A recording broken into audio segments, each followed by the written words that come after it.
Mintalah rahmat-Nya untuk memiliki hati seperti hati Allah, hati yang dibuat dalam rupa Allah, yang ikut merasa sakit ketika menyaksikan orang lain menderita, lemah dan tak berdaya. Saatnya kita menyadari bahwa Allah bersedih dalam hatinya ketika Dia melihat malapetaka yang menimpa manusia. Salam, selamat pagi bagi kita semuanya. Sebelum kita memulai aktivitas kita pada hari ini, kita akan diperlengkapi oleh kebenaran firman Tuhan. Sebelum kita membaca firman Tuhan, mari kita bersatu di dalam doa. Kita berdoa. Kami mengucap syukur kepadamu Bapa, atas segala berkat dan kasih setiamu yang boleh kami rasakan. Berkat-Mu begitu luar biasa yang boleh kami terima pada pagi ini. Dan sebelum kami memulai aktivitas kami pada hari ini, kami mau diperlengkapi oleh kebenaran firman Tuhan. Berikan hikmat bagi kami, supaya kami boleh mengerti akan kebenaran firman-Mu. Di dalam nama Tuhan Yesus kami berdoa. Amin. Saudara yang terkasih di dalam Tuhan Yesus Kristus, firman Tuhan yang menjadi renungan bagi kita pada pagi ini diambil dari Kolose 3 ayatnya yang ke-20. Kolose 3 ayatnya yang ke-20 demikian firman Tuhan. Hai anak-anak, taatilah orang tuamu dalam segala hal, karena itulah yang indah di dalam Tuhan. Saudara yang terkasih di dalam Tuhan Yesus Kristus, sebagai orang berdosa, kita sudah ditebus oleh Kristus melalui kematiannya di kayu salib. Melalui kematian Kristus di kayu salib, hubungan kita dengan Allah dipulihkan, hubungan kita dengan sesama kita manusia, dan juga dengan ciptaan yang lain dipulihkan. Karena akibat dosa, kita menjadi seteru dengan Allah, dan kita juga tidak berdamai dengan sesama kita dan ciptaan yang lain. Tetapi melalui kematian Kristus di kayu salib, kita diperdamaikan dengan Allah. Kita juga diperdamaikan dengan sesama kita dan juga dengan ciptaan yang lain. Itulah makna salib di dalam kehidupan kita.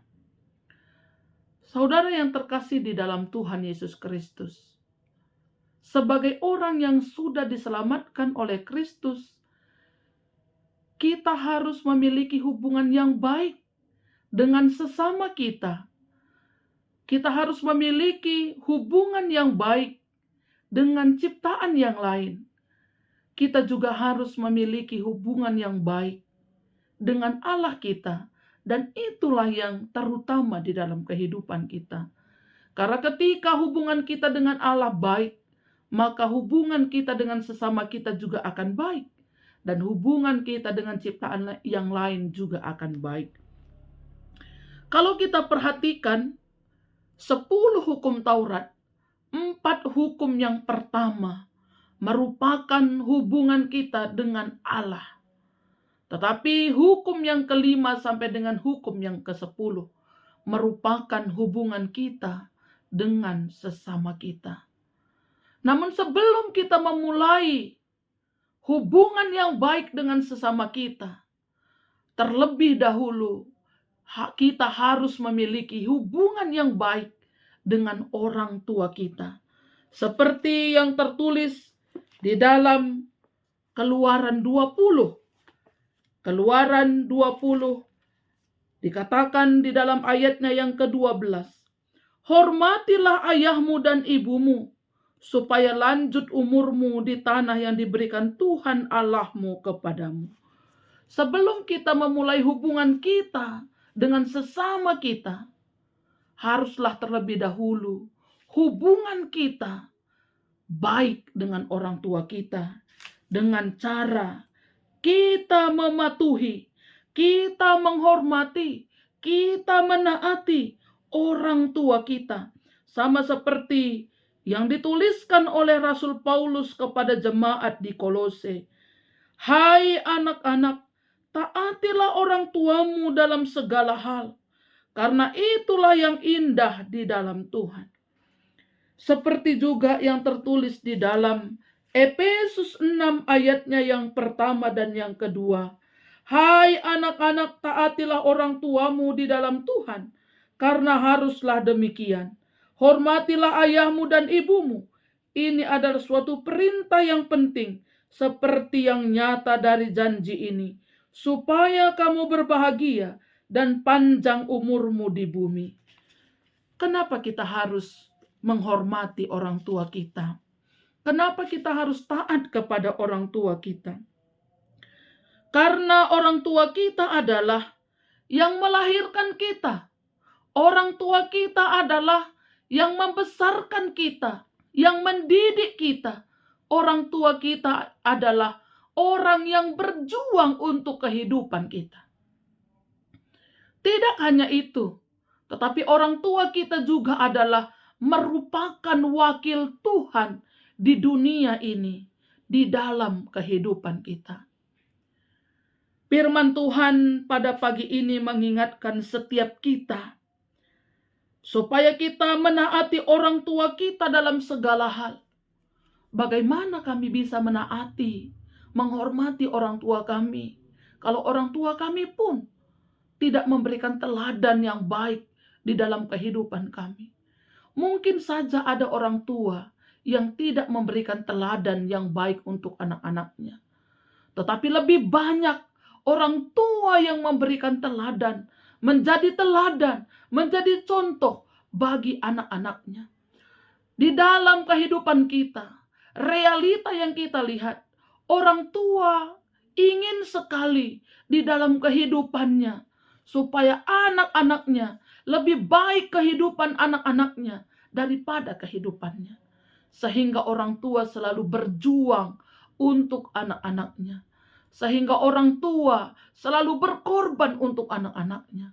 Karena orang tua ingin selalu memberi yang terbaik untuk anak-anaknya. Untuk itu pada hari ini kita diingatkan supaya kita menaati orang tua kita dalam segala hal. Karena itulah yang indah di dalam Tuhan. Itulah yang berkenan di hadapan Tuhan. Ketika kita taat, ketika kita patuh, ketika kita menghormati orang tua kita. Mungkin ada orang tua kita yang sudah lanjut usia. Bagaimana kita sebagai anak yang sudah dibesarkan, disekolahkan, dididik. Bagaimana kita untuk taat menghormati orang tua kita yang sudah tua renta di dalam kehidupannya. Mungkin orang tua kita tidak lagi mampu berbuat apapun kepada kita, melakukan sesuatu yang baik untuk kita. Mungkin orang tua kita sudah harus dirawat, sudah harus dijaga di dalam kehidupannya, karena mungkin usia yang sudah lanjut, kesehatan yang sudah berkurang dan lain sebagainya. Tetapi sebagai anak, bukti ketaatan kita kepada orang tua kita, kita harus menjaga, memelihara kehidupan orang tua kita sebagai bukti ketaatan kita, kepatuhan kita, rasa hormat kita kepada orang tua kita. Dan di dalam Efesus 6 ayatnya yang ketiga, dan juga dari Keluaran 20 ayatnya yang ke-12, sangat jelas sekali dikatakan, bagi setiap anak-anak yang menghormati ayah dan ibunya, yang menaati ayah dan ibunya, orang tuanya, berkat Tuhan akan nyata di dalam kehidupannya, yaitu supaya lanjut umurmu di tanah yang diberikan Tuhan Allahmu kepadamu, supaya kamu berbahagia dan panjang umurmu di bumi. Untuk itu, bukan seberapa lama kita hidup di dunia ini, tetapi bagaimana kita memiliki hidup yang berarti dan bermakna. Ketika kita hidup mampu saling mengasihi, terlebih-lebih kita mampu menaati orang tua kita, menghormati kita, karena itu adalah sesuatu yang sangat indah di hadapan Tuhan. Sebagai orang tua, mari berikanlah teladan kepada anak-anak kita, supaya anak-anak kita tetap hormat dan patuh kepada kita. Dan kepada anak-anak, marilah hormati orang tua kita, supaya kita diberkati dan lanjut umur kita di bumi ini. Tuhan Yesus memberkati. Mari kita berdoa. Kami mengucap syukur Bapa atas firman-Mu yang boleh menyapa kami pada pagi ini. Mampukan kami sebagai anak-anak-Mu yang sudah diperdamaikan dengan Allah. Mampukan kami memiliki hubungan yang baik dengan Allah. Mampukan kami memiliki hubungan yang baik dengan sesama kami. Dan terlihat dengan hubungan kami yang baik dengan orang tua kami. Ketika kami mampu menghormati, menaati orang tua kami Tuhan. Di dalam segala hal. Karena itu adalah sesuatu yang indah di hadapan Tuhan. Pimpin kami Tuhan, supaya Tuhan kami selalu dengar-dengaran akan nasihat orang tua kami. Kami menghormati orang tua kami walaupun mungkin pada saat ini orang tua kami sudah tua renta. Tetapi Tuhan, tidak ada alasan bagi kami untuk tidak menghormati orang tua kami dalam segala hal. Tidak menaati orang tua kami dalam segala hal. Karena orang tua kami sudah melahirkan kami, membesarkan kami, mendidik kami. Sudah berkorban dan berjuang untuk kehidupan kami. Orang tua kami adalah wakil Tuhan yang harus kami taati, yang harus kami hormati di dalam kehidupan kami. Tuhan, ketika kami taat kepada orang tua kami percaya seperti firman-Mu Tuhan, menyatakan bahwa kami akan diberkati, kami akan berbahagia, kami akan menikmati kehidupan yang lanjut di negeri yang Engkau tunjukkan kepada kami. Untuk itu Tuhan, mampukan kami melakukan firman-Mu di dalam kehidupan kami. Bapa di dalam surga, kami juga berdoa Tuhan, buat setiap anak-anak-Mu yang ada di GBK Perum Kunci Jantung. Berkati setiap anak-anak-Mu Bapa, pimpin mereka. Bela setiap orang tua mampu menjadi teladan bagi anak-anaknya. Dan setiap anak-anak mampu menaati orang tuanya di dalam Tuhan. Kau pimpin setiap jemaat-Mu. Berkati pribadi lepas pribadi. Berkati keluarga lepas keluarga. Bila damai sejahtera-Mu Tuhan tetap menjadi milik mereka di dalam kehidupan mereka. Berkati pendeta kami dan pertua diaken emeritus kami. Supaya mereka juga Tuhan tetap dapat sungguh-sungguh di dalam melayani Engkau. Sehingga melalui pelayanan mereka, nama Tuhan dipuji dan dimuliakan. Kau berkati setiap anak-anak-Mu yang mendengarkan sapaan teduh ini. Dimanapun mereka berada, Engkau tetap pimpin kehidupan mereka. Kehidupan kami sepanjang hari ini Tuhan, kami serahkan hanya ke dalam tangan-Mu. Di dalam nama Tuhan Yesus Kristus, kami sudah berdoa dan mengucap syukur. Mari sama-sama kita mengucapkan doa Bapa kami. Bapa kami yang di sorga, dikuduskanlah nama-Mu. Datanglah kerajaan-Mu, jadilah kehendak-Mu di bumi seperti di sorga. Berikanlah kami pada hari ini makanan kami yang secukupnya. Dan ampunilah kami akan kesalahan kami, seperti kami juga mengampuni orang yang bersalah kepada kami. Dan janganlah membawa kami ke dalam pencobaan, tetapi lepaskanlah kami daripada yang jahat. Karena Engkau yang punya kerajaan dan kuasa dan kemuliaan sampai selama-lamanya. Amin. Selamat pagi bagi kita semuanya. Tuhan Yesus memberkati kita.